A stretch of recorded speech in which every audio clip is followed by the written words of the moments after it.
አስፈሪ ቢሆንም የጌታ ጸጋ አላነሰንም። ዲያብሎስ ቢራቀቅ ቢመጥቅ አይተኛም እኛን የሚጠብቅ። ዘመኑ አስፈሪ ቢሆንም የጌታ በጌታችንና በመድኃኒታችን በኢየሱስ ክርስቶስ ስም ቅዱሳን ሰላም እላችኋለሁ። እንደምን አላችሁ? እግዚአብሔር አምላካችን የተመሰገነ ይሁን። አንድ መግቢያ ላይ እንዲሁ መናገር የምፈልገው አንድ ኩዊን ብርታ የተባለች ሴት የኢሉሚናቲ ዋና አቀንቃኝ ሆና እንደነ ኤለን ማስክ ያሉትንም ደግሞ እንደምትመራ በጣም ሀብታም እንደሆነች የኢሉሚናቲ ታወቁ የዓለም ሀብታም ሰዎች አሽከርካሪ እንደሆነች የሚነገርላት ሰው ሴት አለች። እንግዲህ ያያቸዋት ሴት በጠቅላላ በዓለም ላይ ያለ የሌለ ያለባበሷ ፋሽን አብሮ የሚከተሏት ሰዎች የሚለብሱት ልብስ በጣም የሚደንቅ አይነት ፋሽን ነው። በጣም ኦድ ሆነ በቃ በምድር ገጽ ላይ አለባበስን ትክክለኛውን አለባበስ ያበላሸ ፋሽን ነው እቺ ሴት ይዛ የመጣችው። ተከታዮቿም እንደዛ እያደረጉ ነው። አሁን ብቅ እያለች ነው ያለችው። መጨረሻዋን እንከታተላለን። ወዴት ነው የምትሄደው? እንግዲህ ባለፈው ጊዜ የሰባቱን ቤተ ክርስቲያናት ታሪክ ለማሳየት ሞክሬያለሁኝ። እንግዲህ አጠቃላይ የሆነ ነገር ነው በዚህ አሁንና በቀጣዩ ተከታታይ ክፍለ ጊዜ ላካፍላችሁ ያሰብኩት የሁለቱን ቤተክርስቲያናት ታሪክና የሰባቱን ቤተክርስቲያናት ታሪክ እና ወደፊት ከቤተክርስቲያን በኋላ ስላለው ነገር እናያለን። ጌታ መንፈስ ቅዱስ እንዲያስተምረን አጭር ጸሎት እናርግ። አባት ሆይ ከፍ በል፣ አምላካችን ሆይ ንገስ፣ የተደበቀውን ወደ ብርሃን የምታወጣ ያልታየውን እንዲታይ ማድረግ የምትችል እግዚአብሔር የተጻፈውን እንድንማር ጥበብ እንድሰጠን እንጸልያለን። ሰምተን አንብበን በተረዳነው ጸንተን እንድንኖር ክብር ከኛ ጋር ይሁን፣ በጌታ በኢየሱስ ክርስቶስ ስም አሜን። እንግዲህ ስለ ሰባቱ ቤተክርስቲያናት ራእይ 2 እና 3ን ስንመለከት መጀመሪያ አንድ ትኩረት ሊሰጠው የሚገባው የክርስቶስ ኢየሱስ ተክለ ሰውነት ጉዳይ ነው። ራእይ ምዕራፍ 1 ላይ ከቁጥር 12 እስከ 17 በዘመናት የሸመገለ ማንነቱን የሚያሳይ የክርስቶስን ማንነት የሚያሳይ እዛ ጋር አለ። ከዚያ ውስጥ ሁለቱ በቀኝ እጁ ከዋክብቱን መያዙና በሰባቱ መቅረዞች መካከል መመላለሱ ትልቅ ትኩረት ሊሰጠው ይገባል። መቅረዞቹ ቤተክርስቲያን ናቸው ተብሏል አይደለ? ሎካል ቸርችስ አጥቢያዎች ናቸው። እና በእጁ ላይ ያሉት ከዋክብት ደግሞ ወደ ቸርቾቹ የሚላኩ መላእክት ቸርቾቹንም ኢንዲኬት ማድረግ ነገር አለው። ስለዚህ ይሄ በመላው ዓለም ያላችሁ ቤተክርስቲያን ተብላችሁ የተሰየማችሁ መሪዎች ያላችሁ አገልጋይ ያላችሁ ወገኖች ይሄን ወቁ። ቁጥራችሁ ይብዛም ይነስ፣ ድክመት ይኖርባችሁም አይኖርባችሁም፣ ብርቶች ትሆኑ እንደ ፊልደልፊያ ቤተክርስቲያንና እንደ ሰምርኔስ ቤተክርስቲያን ካልተነቀፉት ወገን ብትሆኑም ባትሆኑም ብትነቀፉም ልታውቁት የሚገባው ነገር ንስሐ ጥፋቱ ሊኖር ይችላል። የንስሐ ድሉ እስከተሰጣችሁ ድረስ ክርስቶስ በመካከላችሁ እንዳለ በምድር ገጽ ላይ ክርስቶስ በተክለ ሰውነቱ በመንፈሳዊ ዓለም እየተመላለሰ እያየ እንደሆነ እየቃኘ እንደሆነ ይሄን ነው።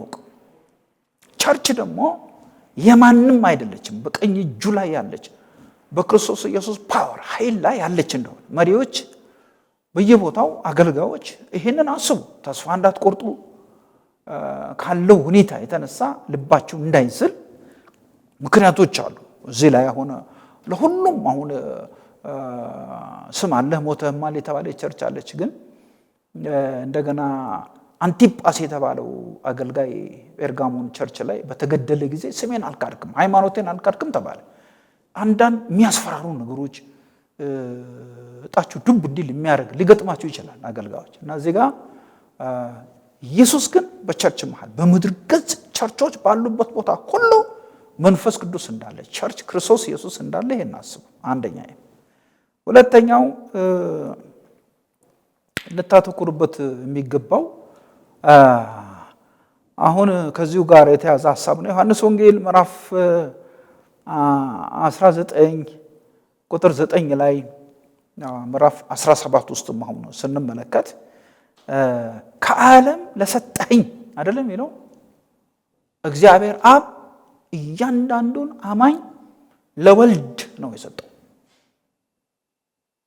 እግዚአብሔር አብ እያንዳንዱን አማኝ ጥሪ ሲደረግለት ንስሐ ሲገባ ያንን አማኝ ለክርስቶስ ኢየሱስ ነው የሰጠው። አሁን እዚህ ዮሐንስ ወንጌል ምዕራፍ 17 ውስጥ ተመልክታችሁ ከሆነ ቁጥር 9 ላይ ቁጥር 11 ላይ ቁጥር 12 ላይ ከዓለም ለሰጠኸኝ ለነዚህ ቃልህን ገለጥኩላቸው፣ ስምህን ገለጥኩላቸው ከጥፋት ልጅ በስተቀር በቃ ሙሉ በሙሉ በቅዱሳኑ ላይ ባለስልጣን እንደሆነ ነው የሚያመለክተው። እና በመቅረዞቹ መሃል መመላለሱን ይሄንን ያመለክታል። ሌላኛው ስለ ሰባቱ ቤተክርስቲያናት ራእይ 2 እና 3ን ስናስብ ስራህን አውቃለሁ የሚለው ቃል እንድታሰምሩበት አሁን ራእይ ምዕራፍ 22 ከቁጥር 11 እስከ 12 ስንመለከት አመፀኛ ወደፊት ያመጽ፣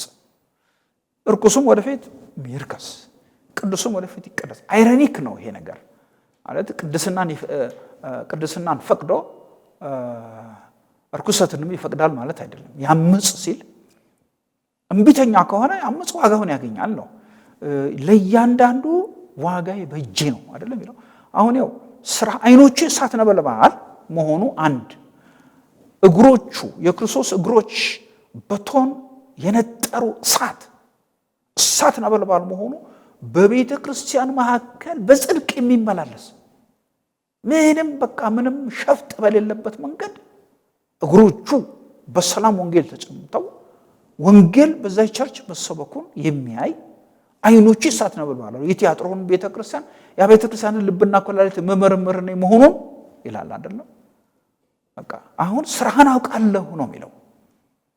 እና በድብቅ ይሄ መሞዳሞድ እንደምንለው በየቸርቹ ተቀምጣችሁ አሁን የራሳችሁን ጥቅም ለማሳደድ የራሳችሁን መኪና ለመግዛት የራሳችሁን ቤት ለመስራት ስንት ክርስቲያን ላይ በቃራጥፍ እየመታችሁ መከራ ያመጣችሁበት የምትመላለሱ ስራችሁ ይታወቃል። የተሰወራችሁ እንዳይመስላችሁ።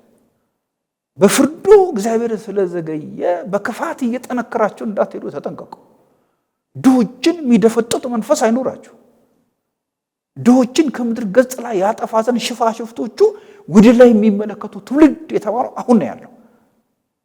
በልዩ ልዩ መንገድ ድሆችን የሚያጠፋ ሀብታም ብቻ ማለት ነው በምድሪቱ ላይ እንዲኖር ኢሉሚናቲዎች ብቻ 300,000 ፒፕል በምድር ገጽ ላይ እንዲኖሩ የሚያደርግ ጄኔሬሽን ነው። ሀብት የሌለው የሚፎክተው ድራሽ ይጥፋ ውደም ቢባልበት 13ቱን የኢሉሚናቲን ስትራክቸሮች ተመልክታችሁ ከሆነ የመጨረሻው 13ኛው ስትራክቸር ያለበት ህዝቡ ነው። ከላይ ያሉት የኢሉሚናቲ ባለስልጣናት ጠቅላላ በህዝቡ ላይ ነው የተረፈቁት። ዳን የምትደፈጥጡ እንዳትሆኑ የቤተክርስቲያን መሪዎች የድሃ መጠጊያ የችግረኛ ማረፊያ ልትሆኑ ነው የሚገባው እንጂ ድሃ የምትደፈጥጡ ልትሆኑ አይገባም። ትላንትና አንድ ልጅ አገኘው። ለቤት ክራይ የሚከፍለው ገንዘብ አጣ። ባለቤቱ ወለደች። ችግር በቃ የቤት ክራይ ካልከፈልክ ትወጣለህ አሉት። ክርስቲያኖች ናቸው እንደሚያስገድዱት እኮ በቃ ይሄ ሰው ሰማይ ምድር ዞርበት እንደው ድፈር ለምን እኔ ያለኝን ነገር ለመቁረጽ ሞከርኩኝ። ድፈር ያንንም ጠይቅ ይሄ ጊዜ ያልፋል። ይሄን ብጠይቃቸው እንደው ሀብታሞቹ እንደውም ለማኝ ሆነ እያሉ ስሜን ያጠፉታል ብሎ ፈራ ማለት ነው። እናንተ ሀብታሞች እንደ ሎዶቅያ ቤተክርስቲያን አለን የምትሉ በቤተክርስቲያን ውስጥ ያላችሁ ልብ በሉ። እጃችሁ ላይ ያለው ነገር የለም እኮ እግዚአብሔር ካልባረከላችሁ አትበሉትም። ይህ ድሃ መግቡበት፣ ዘርዝሩ፣ ጥሩ ዘርዝሩ እና የእያንዳንዱ አጥቢያ ቤተክርስቲያን አባልና የእያንዳንዱ አጥቢያ ቤተክርስቲያን አመራር ስራቸው በክርስቶስ ፊት ይታወቃል።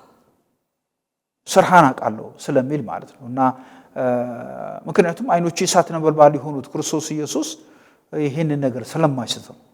ሌላኛው አሁን አንደኛ ጴጥሮስ ምዕራፍ 4:17 ላይ ፍርድ ከእግዚአብሔር ቤት ተነስቶ ይጀምራል አይደለም የሚለው።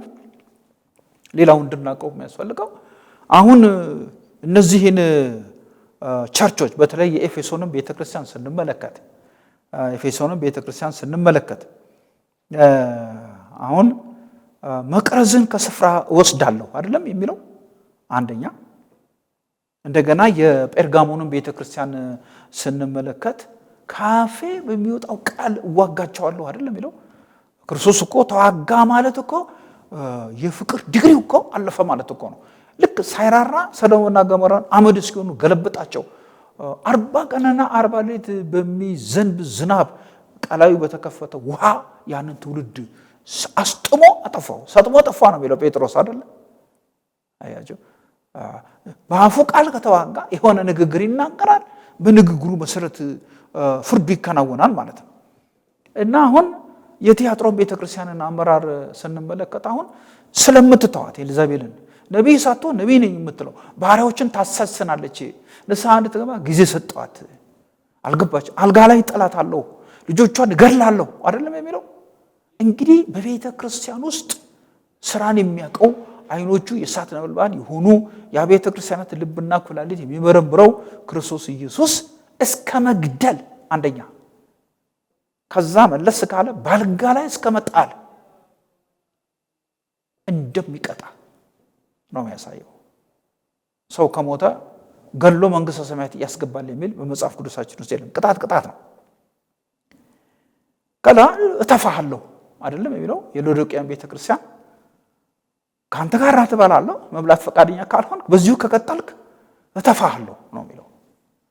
አሁን አንዳንድ ሀብታም ቤተክርስቲያናት በእውነት ወንድ ከወንድ ጋር ሴት ከሴት ጋር አንድ ቤተክርስቲያን አሁን አውዶ ቪዲዮ ፊልሙ አለኝ። በቃ 6 ጥንዶች 4 ወንዶች 2 ሴቶች ሴት ለሴት ወንድ ከወንድ የሚጋቡበት ትልቅ ቤተ መቅደስ እኮ ነው። አድማጮቹ ቁጭ ብሎ አርላኪ ድልዮች ናቸው ያለ ትልቅ በቃ ቤተ መንግስት የሚመስል ጸሎት ቤት ውስጥ ያጋባቸዋል ማለት ነው። እነዚህ ሰዎች አሁን የማይመለሱ ናቸው። ካልተመለሱ ከክርስቶስ ኢየሱስ ጋር እራት አይበሉም።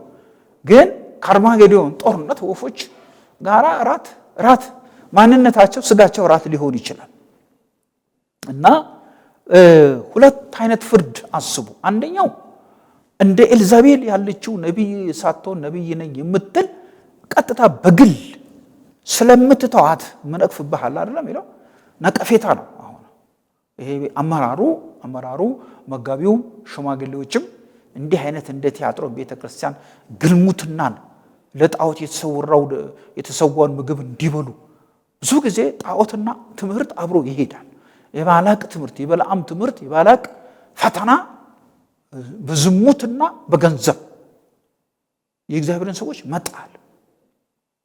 2 አይነት ፍርድ እንዳለው ክርስቶስ ኢየሱስ እንዳትረሱ። አንደኛ እያንዳንዱ በአጥቢያ ሰዎች ላይ እንደ ኤልዛቤል ባልጋ ላይ የሚጥላቸው ልጆቻቸውን ሳይቀር ተከታዮችን የሚገድል እግዚአብሔር መኖሩን አንድ። 2ኛ አጥቢያይቱ ላይ ፍርድ። የኤፌሶን ቤተክርስቲያን አሁን ባለፉት ጊዜ ሲጠና የኤፌሶን ቤተክርስቲያን ጠፍታለች፣ የለችም። በቃ መቅረዝን ከስፍራ ወስዳለሁ እንዳለ በአካባቢው ቸርችቱን እንዳትኖር አድርጎ የመቅጣት ደረጃም እንዳለ እንደ ሎዶቅያ ስንመለከት ነው። እተፋሃለሁ ማለት ቮሚት አደርጋለሁ ማለት ነው።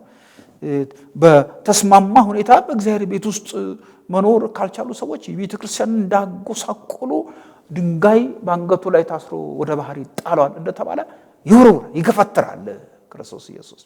እንግዲህ ፍርድ አንደኛ ጴጥሮስ 4:17 ላይ ፍርድ ከየት ይጀምራል ነው የሚለው። ከእግዚአብሔር ቤት ተነስቶ ፍርድ እንደሚጀምር ነው የሚናገረው። በግል የሚቀጡ ሰዎች አሉ፣ በአጥቢያ ደረጃም የሚቀጡ ሰዎች እንዳሉ እንዳትረሱ። ይሄንን ነው የሚያመለክተው የሰባቱ ቤተክርስቲያናት ታሪክ ማለት ነው።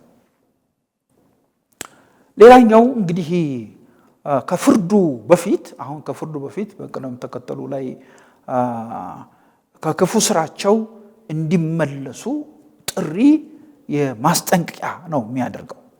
አሁን የሰርዲስን ቤተክርስቲያን እንዴት ነው ያስጠነቀቀው? እንግዲህ አንድ ሌላኛው ስለ በአጠቃላይ በዓለማችን ላይ ስላሉት ቤተክርስቲያናት ስናስብ 3 ነገሮችን እንድናይ እፈልጋለሁ። አንደኛው እያሽቆለቆሉ የሚሄድ ነገር፣ ሁለተኛው ለሐሰት ትምህርት የመጋለጡ ነገር፣ ሶስተኛው በትዕቢት። እነኚህ 3 ነገሮች በቸርች ውስጥ መኖራቸውን ቼክ አድርጉ መሪዎች። አንደኛው ለኤፌሶን ቤተክርስቲያን የተነገረ ቃል አለ፣ ለጴርጋሞን ቤተክርስቲያን የተነገረ ቃል አለ፣ ለሰርዲስ ቤተክርስቲያን የተነገረ አለ። ማስጠንቀቂያ ማለት አሁን ለኤፌሶን ቤተክርስቲያን የቀደመው ፍቅርን ትተሃል አይደለም የተባለው። እሱን ነገር ወገኖቼ በጣም እንድናየው እንድናተኩሩበት እፈልጋለሁ። ማለት ይሄ እየለቀቁ የሚሄድ ነገር እየለቀቁ አሁን ለምሳሌ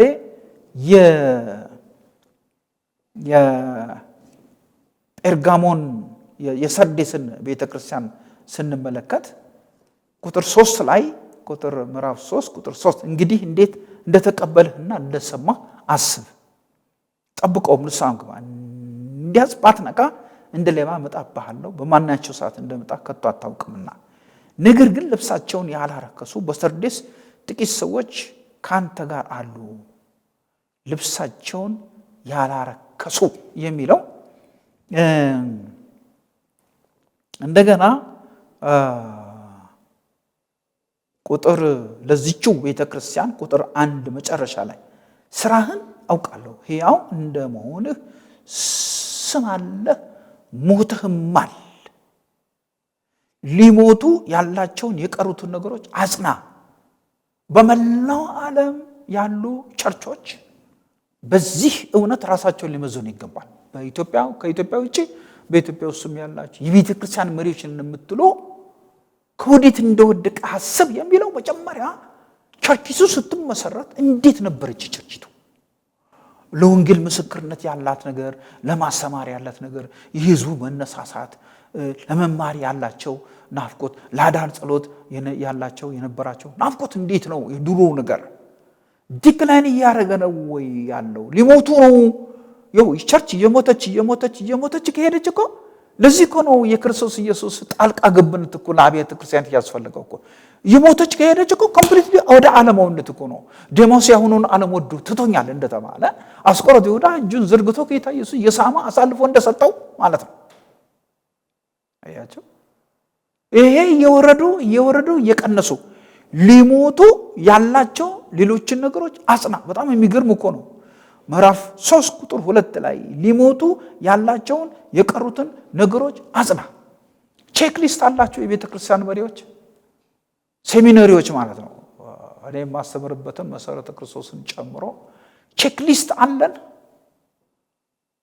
ፕራዮሪታይዝ ያደረግናቸው ትምህርቶች በአንደኛ ደረጃ፣ በሁለተኛ ደረጃ አንድ ተማሪ 4 ዓመት 2 ዓመት በሴሚናሪ በኮሌጅ ሲማር ደረጃ በደረጃ ቅድሚያ ተሰጥቶት በአንደኛ ደረጃ፣ በሁለተኛ ደረጃ፣ በሶስተኛ ደረጃ ሊማራቸው ቢገቡ ካሪኩለሙ በደንብ የተቀረጸ ነው። እሱ በደንብ መታየት ያለበት። ስለዚህ ስለ ሰባቱ ቤተክርስቲያናት ስናስብ ለአንዱ የተጻፈው ለኛ የተጻፈ ለትምህርታችን አይደለም።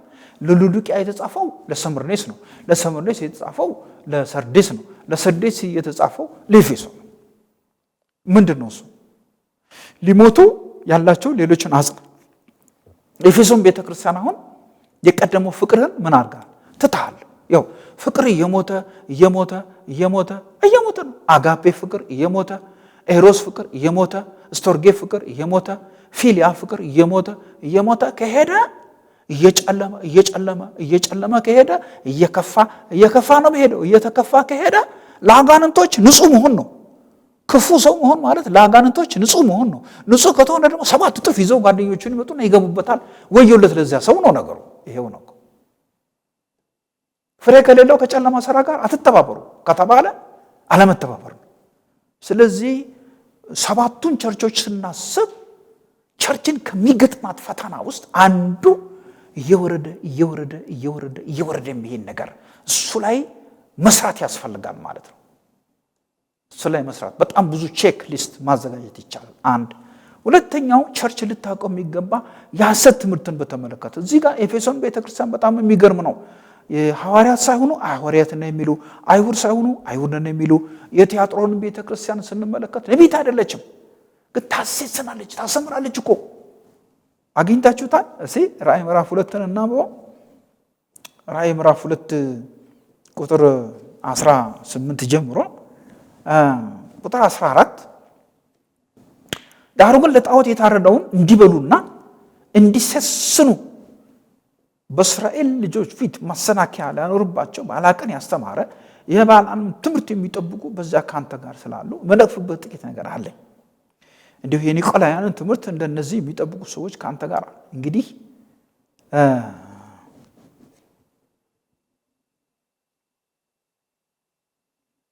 ይሄ 18 ቁጥር ላይ ዳሩ ግን ቁጥር 20 ላይ ነብይም ነኝ የምትለው ባሪያዎችን እንዲሰስኑ ለጣዖት የታረደውን እንዲበሉና የምታስተምረውንና የምታስተውን ያችን ሴት ኤልዛቤልን ዝም ስለምትተዋት የምነፍግህ ነገር አለኝ። የምታስተምረውን ፕላስ የምታስተው ነው የሚለው። በቃ ይሄ እነዚህ አይነት ሳይሆኑ የሆኑ ሰዎች ቤተክርስቲያን ውስጥ ለምንድን ነው የሚገቡት? የአነሳስ ጉዳይ እኮ ነው፣ የአመሰራረት እኮ ጉዳይ ነው። ሜጋ ቸርች ውስጥ እኮ እነዚህ ዝም ብለው ይገባሉ። በቃ ክብር የሚፈልጉ ስለሆኑ ቀጥ ብለው ወደ መድረክ ይወጣሉ። ማን ይዛቸዋል? ማን ይጥላቸዋል? ከፍታ ላይ ከወጡ መውረድ በጣም አስቸጋሪ፣ ልዩ የእግዚአብሔር ክብር ካልሆነ በስተቀር እና ይሄ በቸርቾች ውስጥ በኤፌሶን ቤተክርስቲያን አይሁድ ሳይሆኑ አይሁድ ነን የሚሉ፣ ነቢያት ሳይሆኑ ነቢያት ነን የሚሉ፣ ሐዋርያት ሳይሆኑ ሐዋርያት። የኤፌሶንን ቤተክርስቲያን ፍቅር የጎዳው ይሄ ሳይሆን አይቀርም እላለሁ እና በ60 ከመቶዎቹ ከሰባቱ ቤተክርስቲያናት ሐሰተኞች ነበሩባቸው። ሌሎችም ቦታዎች እንዲሁ ይኖራሉ ማለት ነው። የመጨረሻው ቤተክርስቲያን ትኩረት ልስጠው የሚገባት ዋነኛ ነገር የትዕቢት ጉዳይ ነው። የትዕቢት ጉዳይ ነው። እንግዲህ የትዕቢት መልኩ በጣም ብዙ ነው። አሁን ይሄንን እንግዲህ ያገኘሁት ከሎዶቅያ ቤተክርስቲያን ነው። ባለፈው ጊዜ ራእይ ምዕራፍ 3 ቁጥር 16 ላይ እና 17 ሀብታም ነኝና ባለጠጋ ሆኛለሁ አንድምስ እንኳ አስፈልገኝም የምትል ስለሆነ 18 ቁጥር ላይ ባለጠጋ ነኝ አልተራቆትኩም። ቁጥር 18 ነጭ ልብስ ለብሻለሁ ዓይኔን ተኩያለሁ። እንግዲህ ይሄን አሁን በዝርዝር እንመለከተው። እንዲህ አይነት በመሰረቱ ራስን በትክክል አሜን በሆነው እውነተኛ ምስክር በሆነው በቃሉና በመንፈሱ ራስን መዝኖ ራስን መርምሮ እንዲህ ነኝ ማለት ጥሩ ነው፣ ቃሉ ስለሚል ነው። ትዕቢት አይሆንም። ሳይሆኑ ግን ሆኛለሁ ማለት እንዴት ከባድ ነው። ሎዶቅያ ቤተክርስቲያን ይሄ ነው የገጠማት። አይደለችም ነኝ አለች። እንግዲህ መጀመሪያው አሁን አይን ላይ በትክክለኛ የእግዚአብሔር ቃልና በመንፈስ ቅዱስ አብርሆት አንዲት አሁን ለምሳሌ ሁለተኛ ጢሞቴዎስ ምዕራፍ 3 ቁጥር 13 ላይ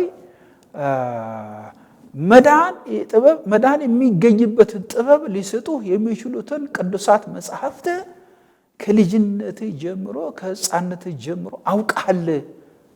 ቁጥር 16 ላይ የእግዚአብሔር ሰው ፍጹምና ለመልካም ስራ ሁሉ የተዘጋጀ ይሆን ዘንድ የእግዚአብሔር መንፈስ ያለበት መጽሐፍ ሁሉ ይላል።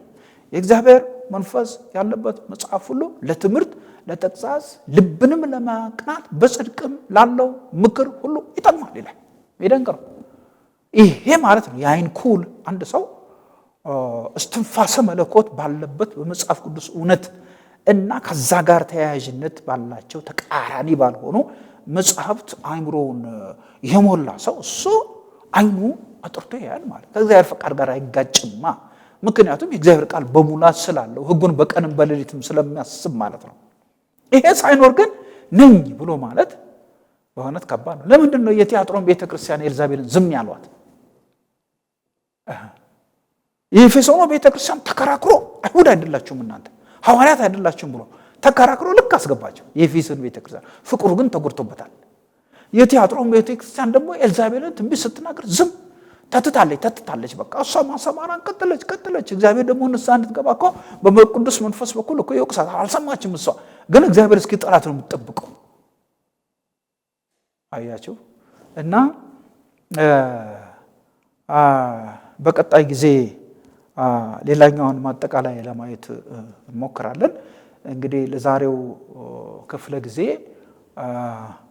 ስለ ሰባቱ ቤተክርስቲያናት ስናስብ በተለይ በከፍተኛ ደረጃ እንድንይዘው የምፈልገው በቸርች መሃል ሐሰተኞች ሊገቡ እንደሚችሉ አንድ ቸርች ደግሞ የቀደመ ነገሯን ትታ እየወረደች ልትሄድ እንደምትችል፣ ሌላው ደግሞ የትዕቢት ነገር ሊኖር እንደሚችል ይሄንን እንዳትረሱ ነው። የሰማነውን እግዚአብሔር ይባርክልን። እናመስግን። ጌታ ሆይ ከፍ እናደርግሃለን፣ እንሰግድልሃለን። አምላካችን ሆይ ክበር። አቤቱ የእስራኤል ቅዱስ በዘመናት መሃል ቤተክርስቲያን የተገዳደሩ ልዩ ልምምዶች ወደ ቤተክርስቲያን እንደገቡ ከቃል አይተናል።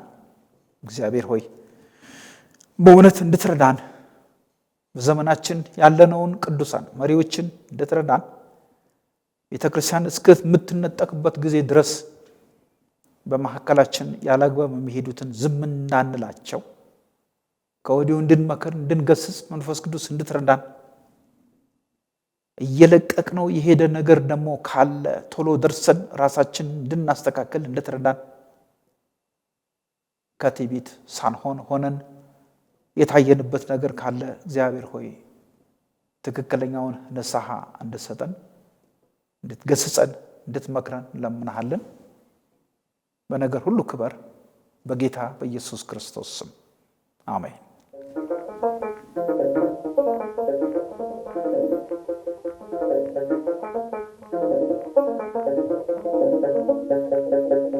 ዘመኑ አስፈሪ ቢሆንም የጌታ ጸጋ አላነሰንም። ዲያብሎስ ቢራቀቅ መጥቅ አይተኛም እኛን የሚጠብቅ።